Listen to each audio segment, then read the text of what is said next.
Hi everyone, Ashley Stamatinos here. In this video, I'd like to talk to you about what it means to be a highly sensitive person or an empath in a relationship. Because we do function differently in relationships, and sometimes we can be gravely misunderstood. And I've actually oftentimes seen empaths or highly sensitive people being in relationships with people who are not highly sensitive, and those people don't understand them, and that misunderstanding can often lead to breakup or divorce. And so this message is for you, people who are not highly sensitive. I hope that this will give you a little bit of insight into how you can handle dealing with your partner in a way that you can better understand them. So one thing I first want you to know is that yes, we highly sensitive people do have heightened emotions, and you'll find that we seem to overreact or be very dramatic very often. And that is actually not because we can't handle our emotions or because we're weak. It's actually because we function differently. Our nervous systems are actually composed differently. Our nervous systems have, you can think of it like if we have nerve endings that are this long, all of us. Highly sensitive people technically have shorter nervous systems, which means that we get more stressed, we get more overwhelmed, we feel things with more intensity faster. So if you have a disagreement with your highly sensitive partner, they might deal with it with much more intensity than you. And not to worry, that's actually just the way that they're functioning, the way that they naturally are going to handle things. So it's normal, it's the way that they deal with things. So allow that and don't make them wrong for it. The minute you try to tell your highly sensitive partner to toughen up or to deal with it, just deal with it, that's actually very unkind to them. Highly sensitive people deal with things on a gentler level. We communicate with one another and we respond best if you are very understanding and kind, if you are meeting us where we are. So if you communicate with us on an emotional level versus a cerebral level, on the thought process, logic doesn't always work with highly sensitive people. Just telling them you shouldn't be upset about this isn't what's going to actually change it for them. So highly sensitive people like being alone a lot, whereas you, not being a highly sensitive person, might go to a party to recuperate and re-energize. Highly sensitive people almost always prefer to have alone time to recuperate and re-energize.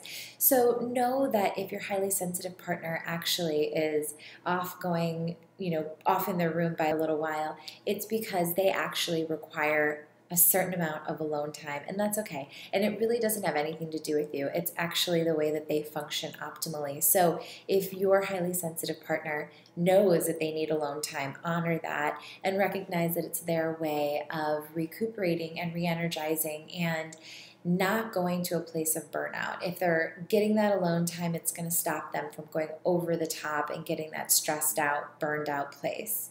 Also, they do enjoy company. As much as they do love alone time, that doesn't mean that they don't like being in the company of others or socializing. Oftentimes, highly sensitive people have a lot of anxiety around social gatherings. And let me please, please, please tell you this in a way that you can understand, because this is such an important thing. It's not that highly sensitive people don't like socializing and being with other people. It's that highly sensitive people have a huge awareness of what's going on in other people's worlds. So where you might go into a social situation and feel the room and be happy and fine and everything's lovely, a highly sensitive person is going to go into that room and they are going to sense all of the depression and all of the suppressed anxiety and all of the stress that a person is feeling if they just came to that party from their work or something. So highly sensitive people walk into a room and they are immediately flooded with information energetically, and sometimes they don't even understand what that means.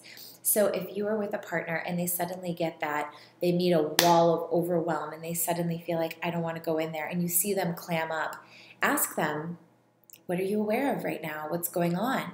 Are you feeling any sensations in your body? And one of the biggest gifts that you can ask your highly sensitive partner is, does that belong to you? Or is that actually the awareness that you're picking up on all of the other things people are going through around you. So if you are able to be that type of support for your partner, you are going to create a lasting relationship where you can help them to recognize and to remember that when they're having that moment of overwhelm, they have a choice. They can look at it and recognize that it's truly their awareness of other people's stuff instead of solidifying it into their body as if it was their own. So you as the partner have such a gift in that ability to be a support for them like that. Also, oftentimes you'll find that highly sensitive people will take a long time to open up and to tell you their deepest secrets. And it's because, they get hurt faster and more deeply than people who are not highly sensitive. So if you're in a new relationship with a person who's highly sensitive, know that it just takes a little bit more time than in other relationships, and that the beauty of being in a relationship with a highly sensitive person is not only do they feel more affected by emotions, they also feel higher highs. So they love more intensely, they feel more deeply, more passionately. They actually have more sensations in their body, and they are able to expand their mind and awareness beyond what other people can. It's actually a great benefit being with a highly sensitive person. They'll always know if you're in pain or if you're suffering, sometimes even if you're not with them. They have that antenna ability to be aware kind of psychically of what's going on with you. So it can be a beautiful benefit to be with someone who can be so aware of what's going on with you and be there to support you as well, because highly sensitive people are born caretakers. They are so capable of being there for you and being of assistance and being quite healing. Most highly sensitive people are very, very amazing, capable healers. Also, they don't do very well with criticism. So in your relationship, you might be used to doing constructive criticism with people, but in a highly sensitive, or in a relationship with a highly sensitive person, you want to address issues on a more gentle way, or in a more gentle way. So try asking some questions and approaching things more gently. Instead of saying, straight on, I don't like it when you do this, maybe say, say it from a place of feeling. There are some places in our relationship that I'm not feeling so comfortable. Can we talk about them? I feel this way when you do this. Instead of you maybe being not a highly sensitive person might want to head on deal with things and just cerebrally, thoughtfully tell them how it's bothering you. They won't respond well to that. They'll feel attacked. So say it in a way that comes from emotion, that comes from vulnerability, from a place of this is how I'm feeling, this is how I'm handling things, and you'll be received with much more of a willingness to deal with it. Let's see, so what else? I find that highly sensitive people are very self-sufficient. They usually are used to doing things themselves.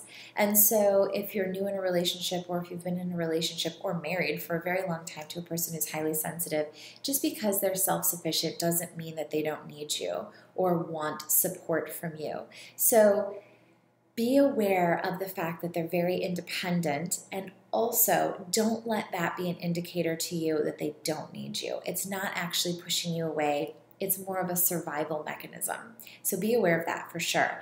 And then, just be aware that we function differently. We're different people. And the more you're willing to recognize that as a gift, this highly sensitive place that we live allows us to have so much more awareness and intuitive knowing. We always know if someone's lying, so you probably already know that about your highly sensitive person. If you're able to look at it, make the slight shift to reframing it as a beautiful gift, and if you start asking yourself, how can this person be an even greater contribution to my life, and how can I be an even greater contribution to their life, putting your focus on the contribution that you can be to one another will allow your relationship to blossom and flourish in a way where you can both assist each other. And so I hope this has helped. And please let me know how you liked this. I'd love if you liked the video. Otherwise, I won't know if you liked it. And share it with anybody else who could really use this information to help their relationship blossom. And make a comment below, and I'll look at them and I'll respond. I would love to hear from you. I'll see you in the next video. Take care.